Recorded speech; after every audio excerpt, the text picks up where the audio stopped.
والصلاة والسلام علی خاتم النبیین۔ اللہ سے دعا ہے کہ اللہ تعالیٰ ہم سب کو اپنے ذکر حق کی توفیق عطا فرمائے اور ہمارا خاتمہ بھی اللہ کلمہ طیبہ کے ساتھ عطا فرمائے۔ حضرت عمر بن خطاب امیر المومنین گھر آتے ہیں تو آواز دیتے ہیں کہ بیٹی ادھر آؤ، پانی لے کے آؤ۔ جواب نہیں آتا۔ پھر آپ کہتے ہیں بیٹی پانی لے کے آؤ تو آواز آتی ہے ابا سن رہی ہے۔ پھر آپ کہتے ہیں بیٹی پانی لے کے آؤ تو اتنی دیر میں آپ کی زوجہ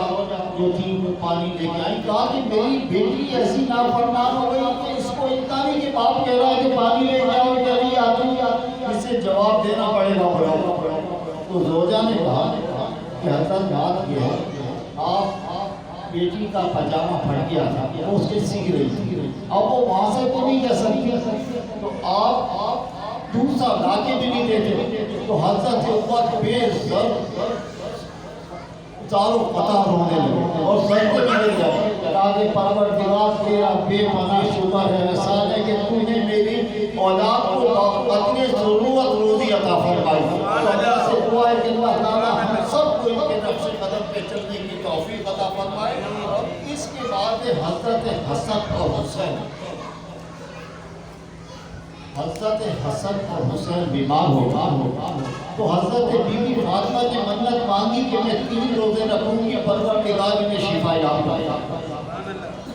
لوگ تو منت مانگتے کہ پکڑے،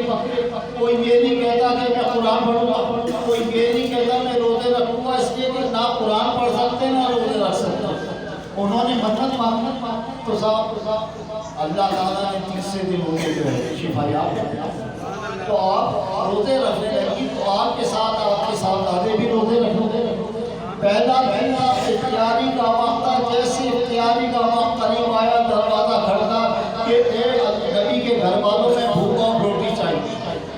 حضرت امام حسن حسین نے پورا جو حضرت علی کرم اللہ وجہہ کا انتظام کیا تھا سب کچھ اٹھا کے اس فقیر کو دیا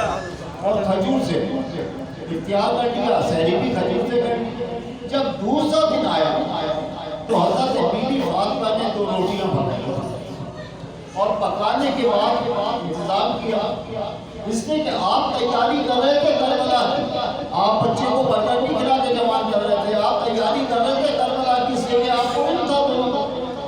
تو ابھی تک جیسے روزے کا ٹائم ہوتا ہے پھر دروازے پہ دستک کوئی کہ میں یتیم بھی ہوں اور بھوکا بھی ہوں، مجھے روٹی چاہیے۔ آپ نے حضرت فاطمہ کو زہرا نے کہا کہ بیٹا فوراً دے دی۔ اب تیسرا دن آیا، بچوں نے پانی سے اختیار کیا، پانی سے روزہ رکھا۔ خیر صاحب کو پھر ابھی دروازہ کھڑکتا ہے تو کہتا ہے میں یتیم بھی ہوں، مسکین بھی ہوں، جو کچھ دے دو، جو کچھ تھا اس کو بھی دے دیا۔ اس کے بعد ہوتا کیا ہے کہ جب یہ ہو جاتا ہے تو حضرت علی کرم اللہ وجہ حضور اکرم صلی اللہ علیہ وسلم کے پاس تشریف لے جاتے ہیں اپنے دونوں کو بیٹوں کو لے کے، تو حضور اکرم صلی اللہ علیہ وسلم فرماتے ہیں جیسے آپ کی انتظار میں ہو کہ علی تمہارا اور تمہارے بچوں کا عمل اللہ تعالیٰ کو بے انتہا پسند آیا، اور تجھ کو پسند آیا تو یہ سمجھے کہ اس کے محبوب کو بہت بھی پسند آیا۔ اللہ سے دعا ہے کہ اللہ تعالیٰ ہم سب کو ان کے نقش قدم میں چلنے کی توفیق عطا فرمائے۔ اس کے بعد ہے مالک بن دینار اور ایک یہودی۔ مالک بن دینار اہل تصوف، اہل علم میں بڑا نام رکھتے ہیں۔ تو آپ کا یہودی جو پڑوسی تھا کرتا کیا تھا کہ اس زمانے میں پنڈالے چلتے تھے، اب بھی آپ نے دیکھو گے اور شہروں میں اور سعودیہ جائے تو پنڈالے، تو وہ کیا کرتا تھا آپ کا پڑوسی تھا بجائے اپنے پنڈالے کو استعمال کرنے کے پورا گھر والا اسی میں ڈال دیا کرتا تھا، اپنا پیشاب بھی بہانہ بھی اور کچرا بھی سب کچھ ڈال دیا کرتا تھا، آرام سے صاف کر دیا کرتے تھے، کوئی بات نہیں۔ ایک دن اس یہودی نے دیکھا کہ یہ تو بولتے شخصی میں اسے مطلب ایک طرح سے ابھار کے غصہ کر کے میں تنگ آ گیا ہوں، لیکن یہ بولتا بولتی ایک دن آپ کے پاس آ گیا، سرکار بات یہ کہ میں آپ کو اتنا غلط کر چکا ہوں، آپ تو کچھ بولتے نہیں، کہتے کہ بھائی بات یہ ہے کہ تو میرا پڑوسی ہے، میں تجھے کیا بولتا ہوں، جب سے تو نے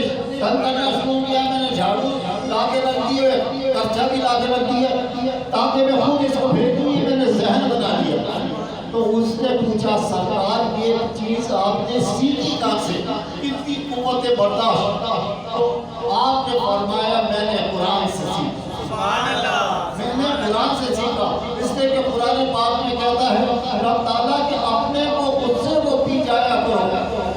آئی سمجھ اپنے مجھ سے وہ جو پی جائے گا میں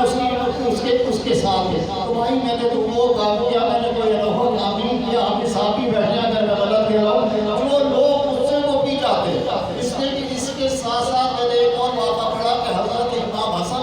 اس وقت نوجوان تھے، تو آپ سردی کا زمانہ تھا، آپ کی مادی پانی لے کے آئی وضو کے لیے، تو پتہ چلا لوٹا آپ کے اوپر گر گیا، آپ نے غصے سے دیکھا تو وہ کعب رہی تھی، اس نے قرآن کی آیت پڑھی کہ جو اس سے وہ پی جاتے ہیں وہی جو فلا پاتے ہیں۔ تو بھائی آپ نے فرمایا کہ میں نے تیری بات سمجھ لی، میں غصے کو پی گیا ہوں، اللہ سے دعا ہے کہ اللہ تعالیٰ ہم سب کو ان کے نقش قدم پہ چلنے کی توفیق عطا فرمائے۔ اس کے بعد ہے مالک بن دینار، ذرات الاسرار ہے 229 صفحہ، حضرت مالک بن دینار ایک دفعہ کشتی میں بیٹھے، کشتی میں بیٹھ گئے، وہ جو ناخدا تھا اس کا ملا وہ بیچ میں تھا، اس نے کرایہ طلب کیا، آپ نے کہا کہ میرے پاس جو ہے شاید یہ مجھ سے لینا نہیں چاہتا، لیکن کشتی جب بیچ مجدار میں پہنچی، رحمت اللہ علیہ تھے بزرگ تھے، تو جب بیچ مجدار میں پہنچی تو اس نے کہا میں آپ کرایہ دو، میں نے مجھے تو پتہ ہی نہیں، میرے پاس تو ایک پیسہ بھی نہ تو نے مجھ سے مانگا نہ میں نے سمجھ لیا، آخر وہ بدتمیزی کرتا کرتا اس نے آپ کو مارنا شروع کیا، اتنا مارا کہ آپ بے ہوش ہو،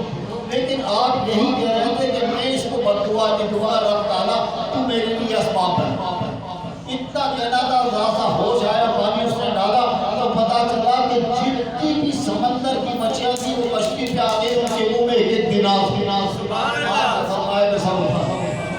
یہ سمجھے کہ اس کے بعد تو گٹھا ہو گیا، اس کے بعد وہ کشتیاں چلی گئی، مچھلیاں چلی گئی، پھر واپس آئی، اس لیے کہ رب تعالیٰ کے حکم سے آئی تھی، رب تعالیٰ کے حکم سے گئی اور پھر اسی رب تعالیٰ کے حکم سے آئی، اور اس پہ اس شخص کو اس میں کہ آپ کے خون نکل رہا تھا، بہت برا مارا تھا، اس شخص کو جس نے مارا تھا اللہ کو کس طرح کاٹا کہ اس کے بھی خون نکلنے لگے۔ آپ نے رب تعالیٰ سے کہا کہ پروردگار میں نے اس کے لیے بددعا نہیں کی تھی، اس کو صحیح کر، یہ سمجھے کہ رب تعالیٰ نے اسی وقت اس کے زخم کو صحیح کر دیا، اس اللہ نے توبہ کی کہ اب زندگی میں کشتی پر نہیں چلاؤں گا، اس لیے کہ رب تعالیٰ نے مجھے اتنا دے دیا ہے کہ میری نسلیں کھائیں گی۔ اللہ سے دعا ہے کہ اللہ تعالیٰ ہمیں بزرگان دین کے نقش قدم پہ ان کی ادب کی توفیق عطا فرمائے۔ اور اس کے ساتھ ساتھ ایک بات اور بتاتا چلوں کہ بابا ولایت علی شاہ جن کے مزار میں آپ بیٹھے ہیں، آپ کا عرس 18 فروری کو، جب آپ یہاں تشریف لائے تھے تو لوگوں کے ذہن میں تو یہ کہ جب آپ کی زمین کسی نے نہیں، بابا صاحب کے ایک محبت کی تھے گلزار اور دوست محمد، انہوں نے یہ زمین آپ کو گفٹ کی، پوری زمین ہے۔ تو یہ جو نواب بھاگپور تھے جو میں نے اپنے ہوش میں دیکھے، انہوں نے کہا تھا کہ ہم تمہاری اس جگہ کو بننے بھی دیں، آپ آگے بڑھیں، اس لیے کہ